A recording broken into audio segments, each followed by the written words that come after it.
This episode of the Roast West Coast Coffee Podcast is sponsored by Leap Coffee Roasters. Check out their recently redesigned website, www.leap.coffee, and celebrate your love of coffee and of love with a bag of wedding blend, which you can order on www.leap.coffee.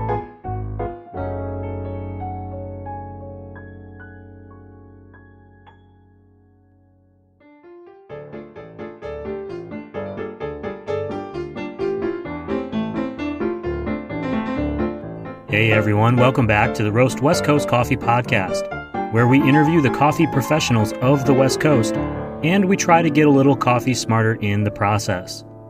Today's guest is Mike Arquines from Mostra Coffee Company.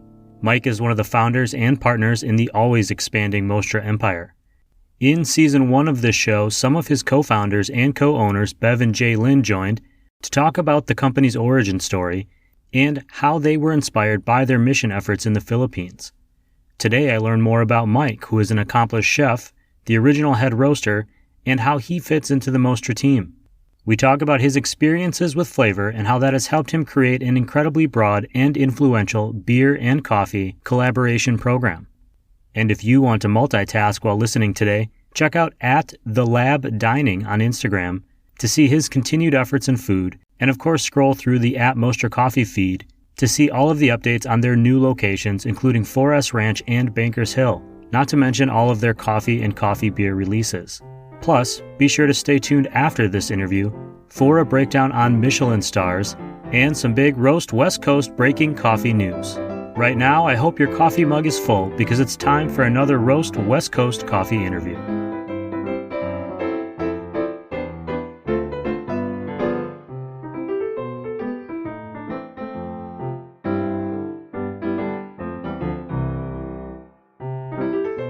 Well, welcome to the Roast West Coast Coffee Podcast. I appreciate you being here.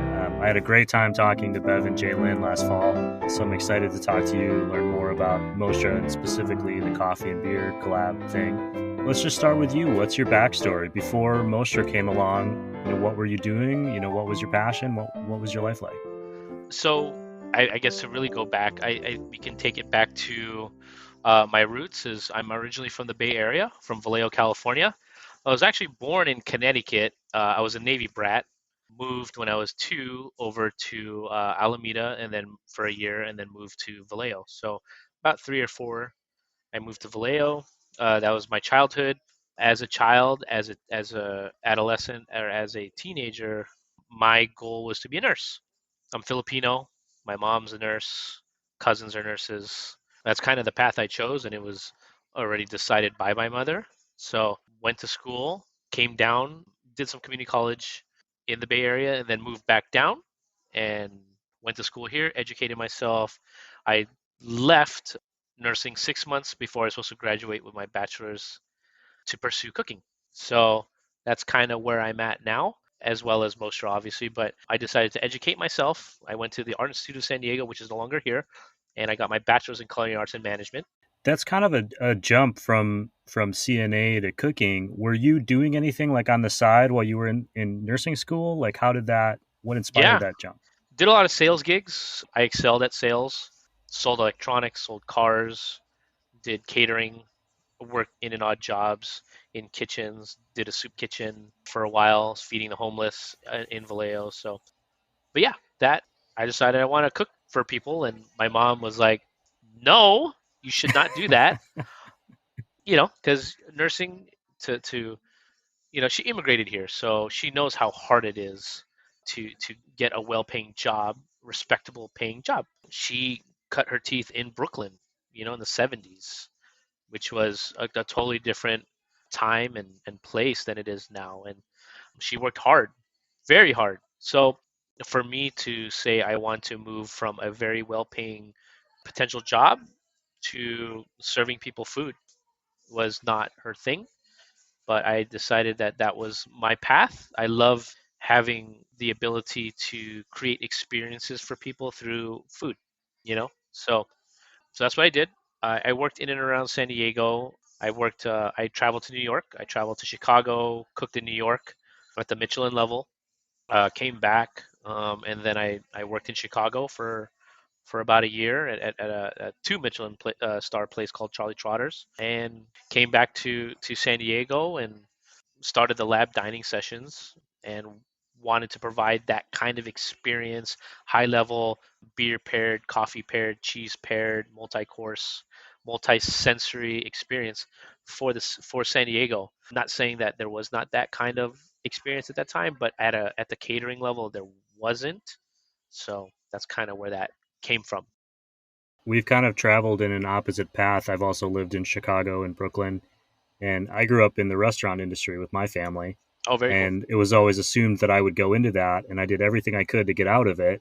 Yeah, And then I eventually found myself back in it because I was like, that's where I wanted it to be.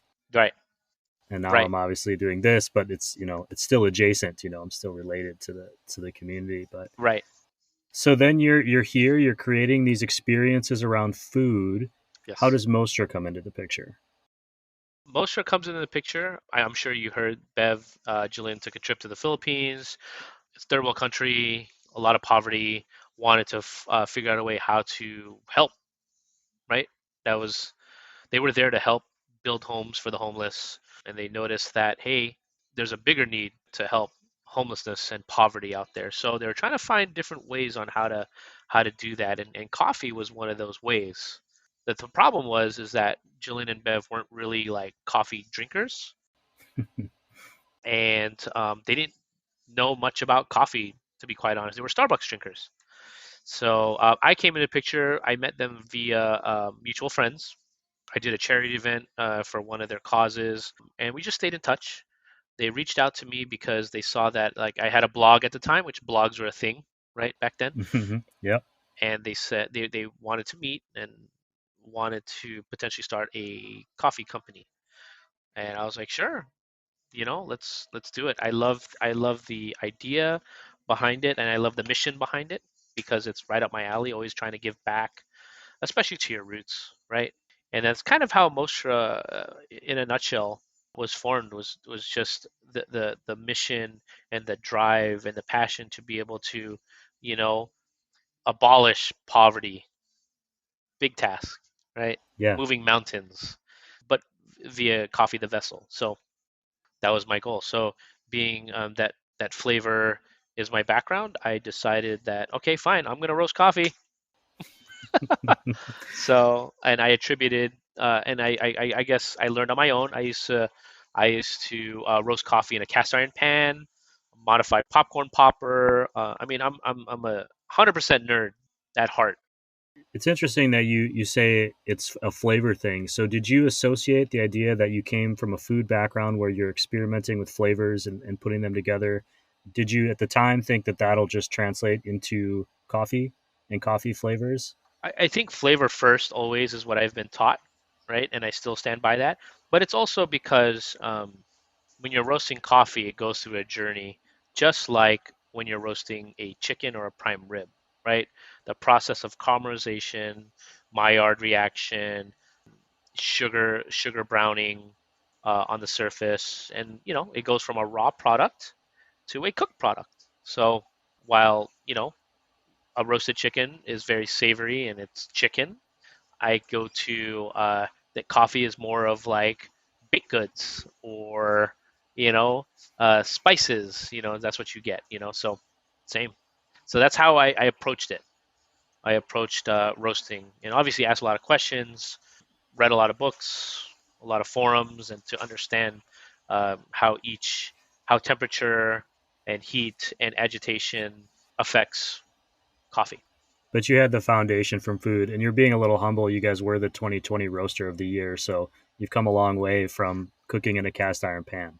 Yes, sir. Yeah, yeah. I mean, we're lucky. We're very lucky. That opportunity presented itself.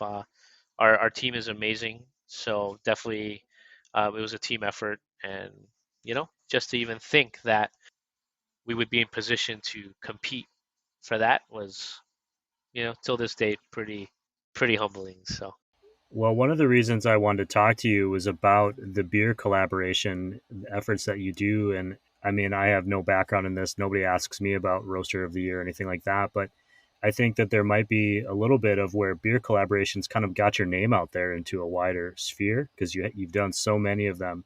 You and I actually met once years before. I doubt that you'd remember, but St. Archer was doing a Tuscan grain release that Mostra Coffee was in, and my friend Greg was the head brewer there at the time.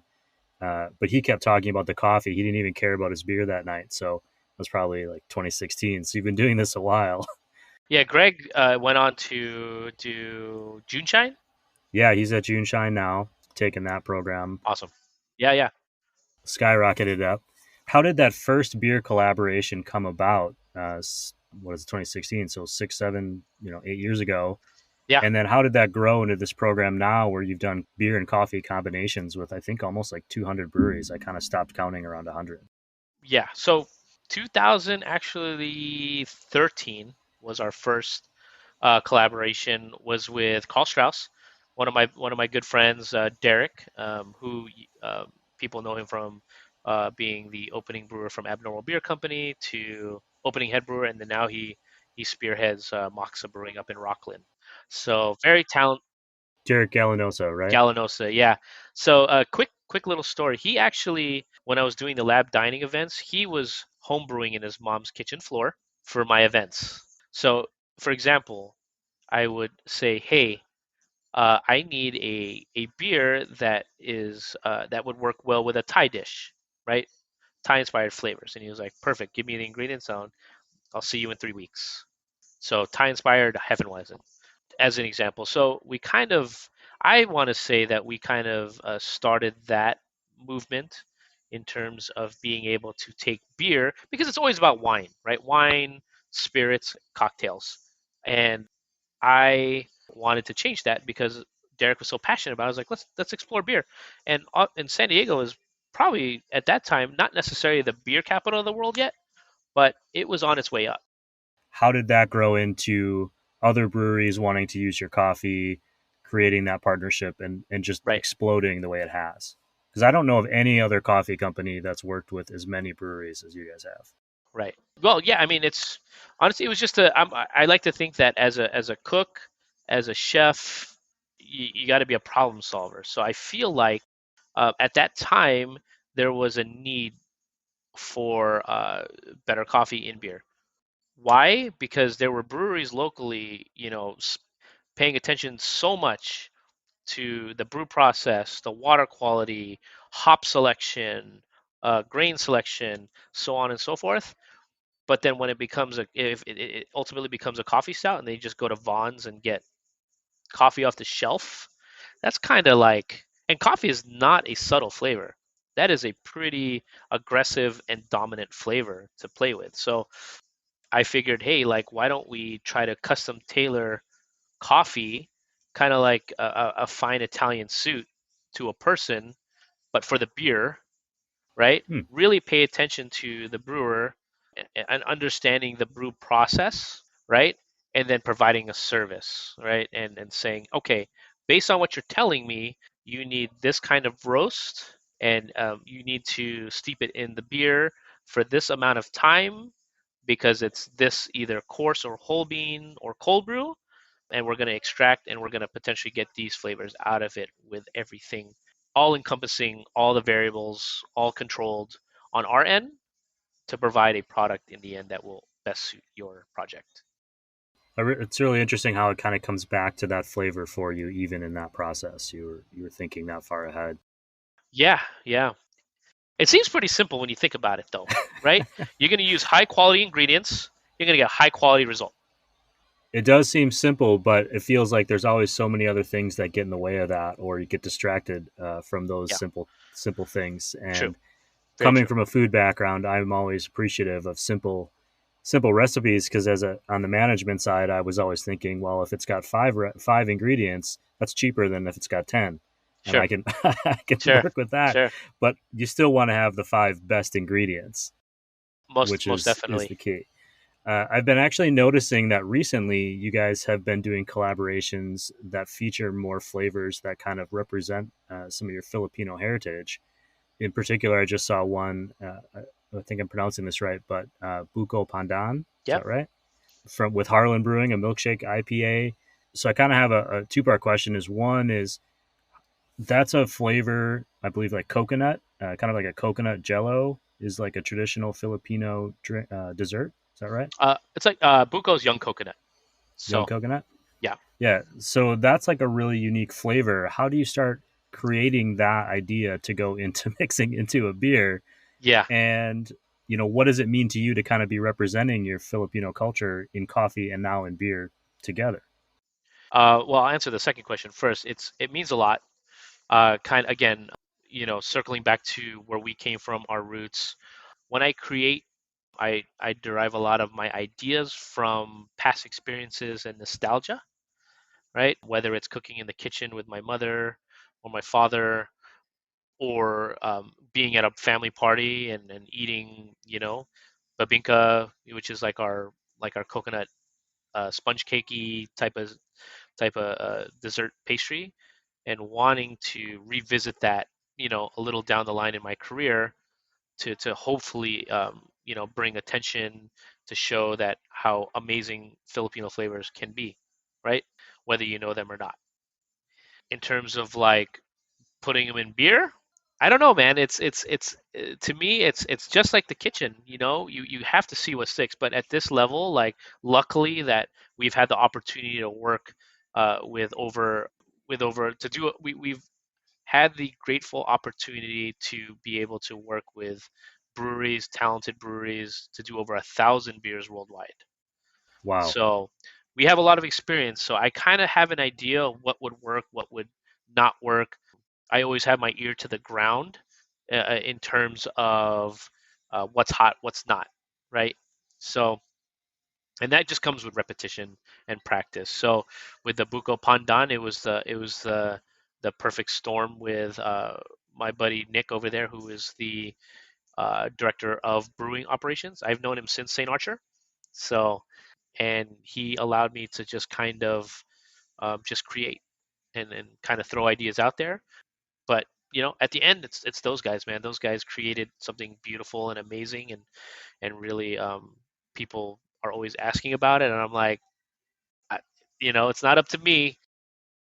I just think we've come such a long way in beer and also in coffee, just with an educated consumer, but also the willingness to try new flavors. Absolutely, That one stood out even to me, even in a time where people are really trying a lot of new things.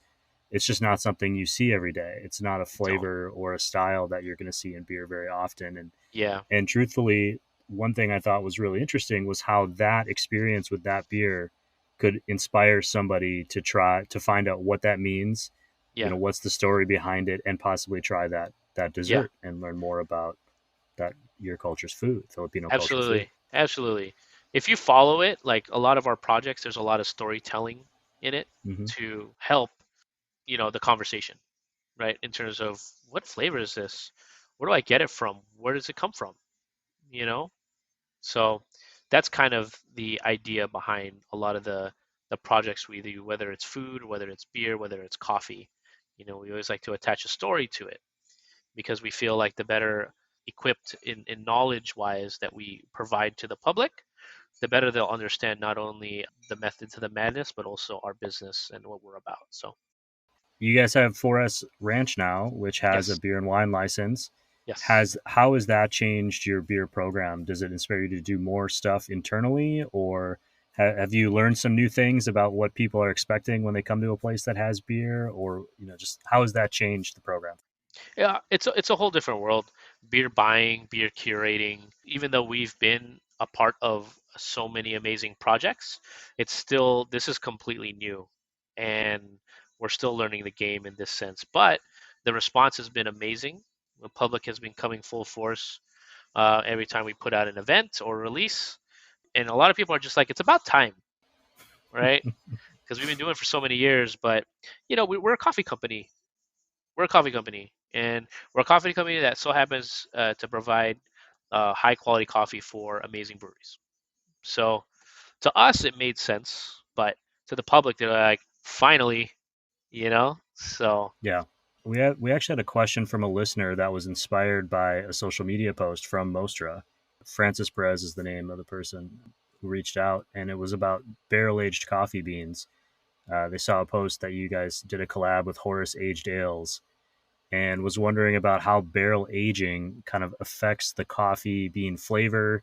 And then also, I kind of was wondering just how the beans' freshness and quality is impacted. Are they roasted before or after they get put in that barrel? Or Yeah, and I think she also wants to know if she can still get her hands on some of those.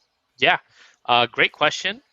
Barrel aging coffee is something that I've always wanted to do because I am a beer fanatic, bourbon fanatic historian, and I love being able to take a product and refine it. I think it comes out a little more. It's different. It's refined in our opinion and unique. So green beans, at its raw form, are they're porous, so they accept flavors really well. I'm not going to say we were the first to do barrel aging, but I think we were the first to really put pen to paper when it came down to barrel aging and really taking these R&D the R&D process really seriously. And yeah, so we don't roast and throw the beans in the barrel. The most important thing to barrel aging is knowing your source of the barrel and where it came from, what was in it previously, and for how long. And then from there, we have a barrel grading process that we do in the warehouse. We take a flashlight, we look if there's residual moisture in the bottom. We look at, how wet the barrel is. Is it dry? Does it make sense to actually do barrel aging, or should we make furniture out of it? So once it passed the sniff test, we select a coffee that will lend itself to that barrel and what was in it before. When we do barrel aged beer that coffees, they previously had a spirit in them beforehand, right? And then the beer was poured. The spirit would be dumped out, bottled, sold. They would send that to a brewery. The brewery would, put a stout or barley wine in it, and then they would age it, they would dump it, they would bottle it, they would sell it, they give that to us. So we're essentially the third manifestation of this barrel. So then we would select the coffee. So if it's a bourbon barrel, really chewy, tobacco smoke, even coconut you get in wood, we'll select a coffee that will either cut, contrast, or complement that flavor. We add the barrel, we load the barrel up, we tag it, and then the tag will read what kind of coffee, what barrel, where it came from, what the date is, and then how many pounds went into it. We'll also check moisture content of the bean periodically. Our production staff builds these. We have barrel racks, but they have casters on them that they just drilled onto the barrel rack so that they can rotate the barrels. Before that, it was just me in the back alleyway rolling it around like a madman, like I was Donkey Kong, with his barrels. So grateful for the production team to kind of put that together. So now it's a lot easier being able to agitate. So we don't fill it to the top because you need room for the beans to tumble and to have better surface to bean contact. Then we will have Ryan, who is our director of coffee, will pull samples periodically, 50-gram samples roasted on our portable sample roaster, and then we'll cup and taste and we'll share our notes with each other. When we feel that the barrel and the coffee have done their job, and there's a terminal velocity of, not terminal velocity, a terminal, kind of like terminal velocity where you can only reach, like, this is the flavor and this is what it's going to be, and it's not going to get any better, right? It can only get worse. That's when we Nick, who's the roastician, he's our head roaster. He took over from myself a few years back, and that's when he does his magic, and he'll roast, and we'll also cup that, decide what works best. Then we goes to full production roast. When I first asked this question a few minutes ago, I just was not thinking it all the way through. I wasn't thinking about the whole process that goes into just the barrel before even the bean is introduced to it at any point. And so that's a much more intricate process than maybe I was anticipating. Yeah, and there's a lot of other things that we do, but that's pretty much the gist of it. That's pretty cool. What about you? Is there anything about you that you think is interesting as far as how your relationship with coffee has changed since you've started this process, and beer has changed since you've started this process? I have much more respect for the industry, right? When you tell people you're in the coffee industry, or I tell family I'm in the coffee industry, they just think that I have like a coffee cart or something, and we pull shots and we make lattes and stuff. So I have an ongoing respect for the coffee business. And yeah, so in terms of beer, like I take a lot of what I do. I take pages and snippets of my experience in beer as a beer nerd, right? From the beer industry. So respect is always there too as well. We owe a lot to the beer industry, which is why we, via beer, via our events, via our anniversary party, we're always paying homage and nods to that industry because they honestly helped us a lot along the way. Yeah, the idea of teaching customers about the process of brewing beer kind of lends itself to the process of creating a craft coffee, doesn't it? Absolutely. Anything else that we didn't cover today that people should know about Mostra or just about coffee in general or about what you guys are doing over at the new location? New location. I mean, we're cranking. We have a bakery opening pretty soon. We have our beer program as we talked about. You know, be on the lookout for more events, more experiences, beer dinners, wine dinners, sake dinners. We are in the process of opening a new location in Bankers Hill. So that is coming online very soon. Congratulations. I didn't know about that. Thank you, thank you. Beer, wine, obviously coffee, right? And to kind of provide that Mostra touch down in Bankers Hill. So we're growing. We have a lot. We have a lot going on. It's never a dull moment. In terms of me, I mean, still a nerd. Still love coffee. Still love food. Still love beer. Still love spirits. I mean, same. Just getting a little older. That's all. And not to get too personal, but how does mom feel about it now? Well, she's happy. She's happy. She, Roaster of the Year helped, right? Yeah. But it's funny because there's on cable you can buy a channel called the Filipino channel. It's called short for TFC is for short, and she's one of those hard asses. I'm sorry, but she would literally won't tell you she's proud of you, but she'll just pat you on the back and say like good job. Doesn't matter. Roaster of the Year, good job. But once we made it on TFC, she was just like, my son and his partners have made it. And I was just like, I'll take it. Hey, congratulations! Absolutely, it's always good to have that reinforcement, even if you know it's there. Sometimes it's nice just to hear it. For sure. Well, I For sure. appreciate you taking some time to talk to me on the podcast, and I'm excited to share this story and to get over and see these new locations. Now I've got something exciting to look forward to the next time I head down south. Absolutely. Thank you for allowing me to tell a little bit of our story, my story. Let's keep it going. Hey everyone, thanks for listening to the Roast West Coast Coffee Podcast. We are nearing the end of Season 2 with only one more episode after this. But the brainstorming for Season 3 has already begun. If you've been enjoying this program, please consider leaving a tip or purchasing a subscription at roastwestcoast.com or on our Anchor homepage. Your support really helps grow the show and allows us to continue creating this coffee content. Subscribe now on roastwestcoast.com or on the Anchor Podcast homepage. And now, back to the Roast West Coast Coffee Podcast. A big thank you to Mike for joining me on the show. While we chatted, he was in the storeroom at one of Mostra's locations, and you can just hear the sounds of the cafe in the background. I love that. Mike was pretty matter-of-fact when he mentioned that he worked as a chef at a Michelin star level, but that is a really big deal. So big they made an entire Hollywood movie about it starring Bradley Cooper. So instead of vocab today, I'm going to do a quick breakdown of the Michelin stars, which have a unique origin. They were introduced in 1900 by the Michelin Tire Company. Michelin Tire began publishing their annual Michelin Guide to Local Attractions in an effort to get more people interested in driving cars for leisure, and by extension, create more demand for Michelin tires. It was actually a pretty innovative marketing plan, and it worked. The guides became incredibly popular, especially their anonymous reviews of famous European restaurants. They would bestow stars upon restaurants who met the highest standards for quality, service, and experience. But in a twist, restaurants could also lose a star if they failed to continue their efforts at service or quality, or if there was a change in the staff. Today, the Michelin star is still very influential, and it can make the career of a chef. Getting 1 star is considered an achievement. Getting a 2nd star means a restaurant is exceptional. and achieving 3, which is the most that can be received, is incredibly difficult and meant to indicate that unlike a trip in which you might stop at a well-regarded restaurant, a 3-star restaurant is the destination. It is so good it is worth traveling for.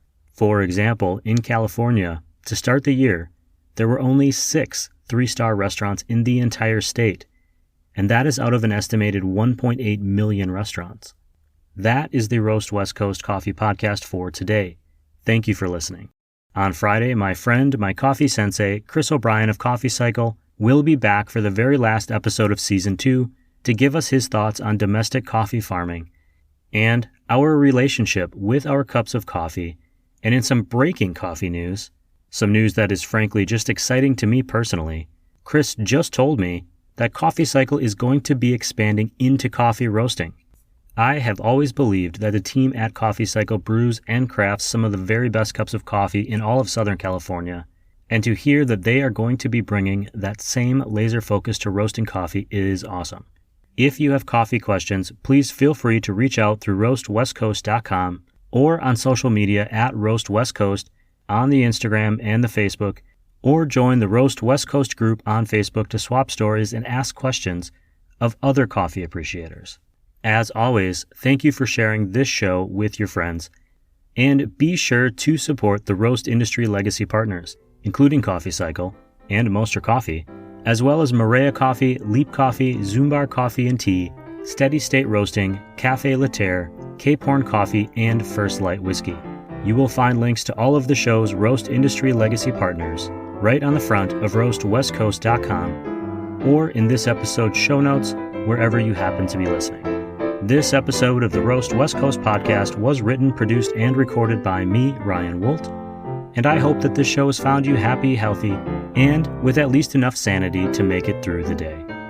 And please, always be sure to drink good coffee.